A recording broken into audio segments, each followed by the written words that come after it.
Family में अपने आसपास देख पाए ना, तो हमारे में क्या होता है ना, हमारे सनातन धर्म में 13 दिन तक, जिसे हम बेसिकली 13वीं कहते हैं, जब भी कुछ ऐसा हो जाता है तो 13 दिन का तक हमारी चीज़ें चलती हैं 13 दिन तक। ठीक है, तो 13वें दिन 13वीं होती है जब सबको खाना खिलाया जाता है, और भी कई रस्में होती हैं जिनको निभाया जाता है। तो मैं आपसे ये जानना चाहूँगा कि वो 13वीं क्यों मनाई जाती है, उसका क्या गरुड़ पुराण में कुछ बताया गया उसके बारे में? जी, इससे पहले हम इसका थोड़ा सा इतिहास जानने की कोशिश करते हैं। सबसे पहले गरुड़ पुराण को नैमिषारण्य एक जगह है, आपने सुनी होगी। नैमिषारण्य में ऋषि मुनि जो थे हमारे, उन्होंने सबसे पहले जब वो तप कर रहे थे अपना, एक पूर्णतः 1000 वर्ष का उन्होंने तप किया था, तब उन्होंने सुत जी महाराज से कहा था कि मनुष्य जो धर्माचरण करता है उसकी गति तो स्वयं परलोक को होती है, लेकिन ऐसे मनुष्यों का क्या, ऐसी जीवात्माओं का क्या जो नरक में जाते हैं, जो धर्माचरण नहीं करते हैं, उनका पालन नहीं करते, उनके बारे में क्या? बुरे कर्म करते हैं। जी। तो सुत जी महाराज ने ये सब सुनाया था सबसे पहले उन ऋषि मुनियों को नैमिषारण्य में। और ये बातचीत थी नारायण, विष्णु भगवान और पक्षीराज गरुड़ के बीच में। और गरुड़ जी ने विष्णु भगवान से पूछा था कि हे भगवान, आप मेरे पे इतनी कृपा दृष्टि कीजिए कि मुझे, जब मनुष्य जीव आत्मा अपनी छोड़ता है, अपना शरीर छोड़ती है, तो उसके बाद क्या उसकी गति होती है। तो विष्णु भगवान ने गरुड़ जी को सुनाया था।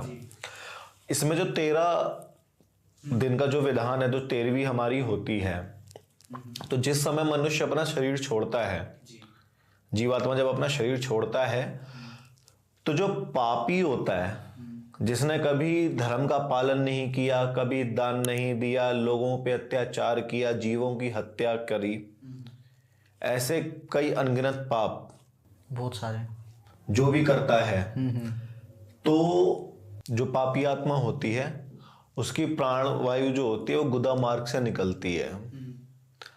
और जो धर्म का आचरण करते हैं उन्हें स्वयं नारायण लेने आते हैं, नहीं तो नारायण के पार्षद लेने आते हैं, संत ऋषि लेने आते हैं, या फिर जो उस जीवात्मा के पितृ होते हैं वो लेने आते हैं उनको। इसी बीच में जो यमराज होते हैं, उनका मतलब, उनको वो क्या है एग्जैक्टली? भगवान है, देवता है, क्या है वो? क्या वो आते हैं, यमराज आते हैं? जी बिल्कुल, ऐसा गरुड़ पुराण में बताया गया भी है कि जब 13 जो हमारी 13वीं होती है, तो 13 दिन का जो विधान होता है, मैं पहले उस पर आता हूँ कि जब जीवात्मा अपना शरीर छोड़ती है तो वो प्राण वायु इतनी हल्की होती है, उसको हम अपनी शुद्ध आंखों से देख भी नहीं सकते। प्राण वायु यानी कि हम जीवात्मा जो इस शरीर को छोड़ती है, आत्मा जी। और उसका आकार सिर्फ एक अंगूठे के बराबर होता है, सिर्फ एक अंगूठे के बराबर होता है। और जो धर्म को नहीं मानता, जिसने धर्माचरण नहीं करा होता, जो बहुत बड़ा पापी होता है, वो लास्ट में उसकी दुर्गति होके ही मौत होती है। यानी कि मौत होगी वो भी दुर्गति से होगी, दुर्गति ही होगी, और बाद उसकी में वो मौत उसकी वैसी होगी। अच्छा। बीमार पड़ेगा बहुत ज्यादा, और कुछ ना कुछ ऐसी चीजें होंगी, कंठ बंद हो जाएगा, फेफड़े बंद हो जाएंगे, गुर्र गुर्र की आवाज आती है, सांस लेने में दिक्कत होगी। ये सब होता है जो पापी होते हैं। इन्हें यमराज के जो दूत होते हैं वो लेने आते हैं। वो बहुत लंबे चौड़े, काले काले, एकदम टेढ़े मुंह वाले राक्षस जैसे दिखते हैं। वो वही लेने आते हैं, भयानक से डरावने, एकदम बहुत भयानक। उन्हें देख के इंसान अपना मल मूत्र सब त्याग देता है, सब निकल जाता है। कई बार आपने देखा होगा कि जो बहुत सी डेड बॉडीज होती हैं तो उनका मल मूत्र सब निकला हुआ होता है। वो एक शारीरिक प्रक्रिया भी है जो निकलता है, लेकिन उसमें ये भी एक रोल होता है। और जब मनुष्य अपना शरीर छोड़ता है तो उससे कुछ समय के लिए, कुछ पलों के लिए आकाश लोक, पाताल लोक, पृथ्वी लोक, सब जितना भी उसके जीवन काल में जो भी कुछ घटित हुआ, सब उसको मेमोराइज होने लग जाता है कि उसने क्या क्या अच्छे काम किए हैं, क्या क्या बुरे काम किए हैं। उन कुछ लास्ट के कुछ पलों में जी सब कुछ। और उसे साक्षात जो उसे लेने आते हैं, चाहे नारायण हो, चाहे पार्षद हो भगवान के, यमराज हो, या फिर उनके देवदूत, ये यमराज के राक्षस गण जो आते हैं, दूत जो आते हैं, जो आपने बताया अभी। हाँ, वो भी उसे दिखाई देते हैं। और 13 दिनों में जो पिंडदान होता है मृत्यु के बाद में, जो पुत्र करता है अपने पिता के लिए, तो पहले दिन जो होता है, हर दिन मतलब पिंडदान चलता है, तो उसका जो 5 हमारे यहाँ मतलब खाना निकाला जाता है 5 भूतों 5 लोगों के लिए, उसमें से ये एक ब्रह्म राक्षस वगैरह जो होते हैं उनके लिए निकाला जाता है, कुत्ते, गैया, पितरों और जो जीवात्मा जिसने शरीर छोड़ा है उसके लिए भी निकाला जाता है। वो अपना भोजन वहीं से लेता है पूरे 13 दिन तक। 13 दिन तक उस भोजन को लेने से उसका हर दिन 11 दिन में उसका शरीर बनता है। उसका शरीर बनता है 1 हाथ जितना। जब जीवात्मा निकलता है तो अंगूठे जितना होता है, फिर 11 दिन में उसका शरीर 1 हाथ जितना हो जाता है।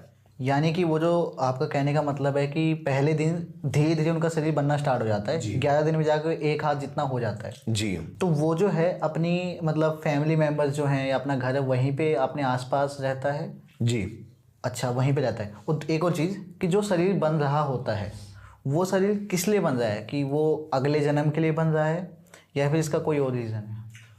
जो शरीर बनता है वो बनता है उसने जो भी अपने पाप आचरण या जो भी उसने अपने आचरण किए हैं उसके हिसाब से, जो उसको अब फल भोगना है उसके लिए।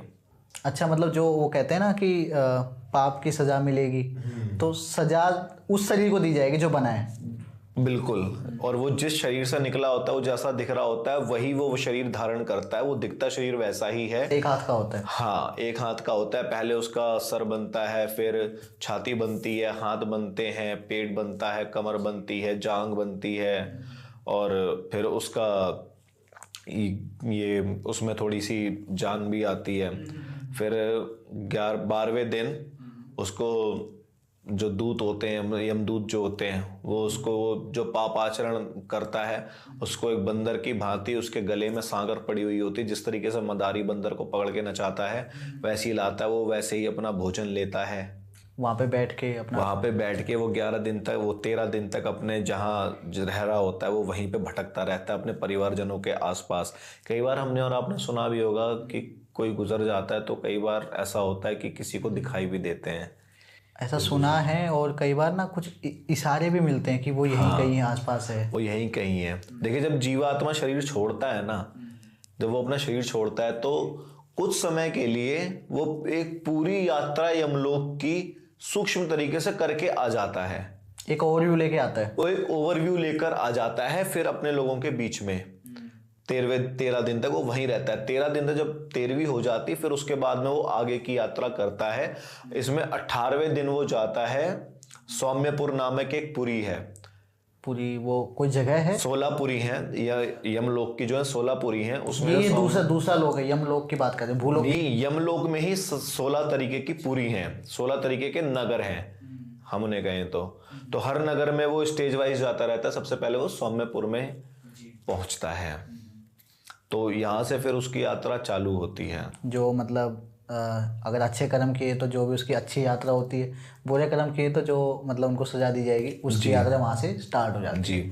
इससे पहले कि हम ये जाने कि सज़ा कैसे दी जाती है और या फिर अच्छे कर्म किए तो अच्छे क्या क्या चीज़ें होती हैं, उससे पहले मैं ये जानना चाहूँगा कि जब वो अपने शरीर के आसपास इतने दिनों तक रहते हैं तो जाहिर सी बात है कि वो देखते होंगे कि अपने जो परिवार है उनका रिएक्शन, कि वो कोई रो रहा है या फिर कोई खुश है, कोई ऐसा भी होता है, कोई खुश हो रहा है क्या, तो उससे क्या वो मतलब वो कैसा फील करते हैं, ऐसा कुछ बता है?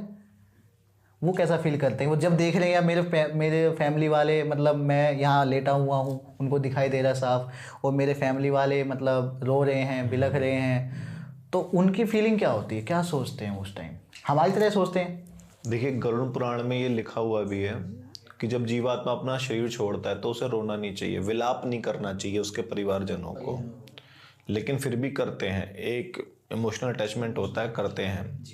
इससे होता क्या है कि उसके ना पुण्य क्षीण होते हैं, कम होते जाते हैं, ये होता है। लेकिन जिसने पाप ही पाप किया है तो उसके पुण्य क्या होंगे? कई लोग तो सोचते हैं चलो जान छूटी, ये सब कर्मों का अपने करने का फल होता है जी। उसके बाद में आपका क्वेश्चन और क्या था? मेरा क्वेश्चन ये था कि वो कैसा फील करते हैं जब वो हाँ हाँ हाँ हाँ। और जो जीवात्मा जब देखता है अपने परिवारजनों को, बंधु बांधव को, बेटा बेटी को, पत्नी को विलाप कर रहे होते हैं, तो उसे ये फील, उसको महसूस होता है ये कि मैंने ये शरीर अपना क्यों छोड़ा, जी और इसके बाद जो मेरी यात्रा है वो कितनी दर्द भरी यात्रा होगी मेरी। क्योंकि वो एक चक्कर लगा के आ चुके हैं, हाँ, उन्होंने देख लिया है कैसे कैसे कहाँ पे क्या क्या हो रहा है। और सबसे बड़ी बात कि ये चीजें जो हैं ये पापियों के लिए हैं। गरुड़ पुराण में जितनी भी यातनाएं और जो बताया गया है, जो पापी अधर्मी हैं उनके लिए है।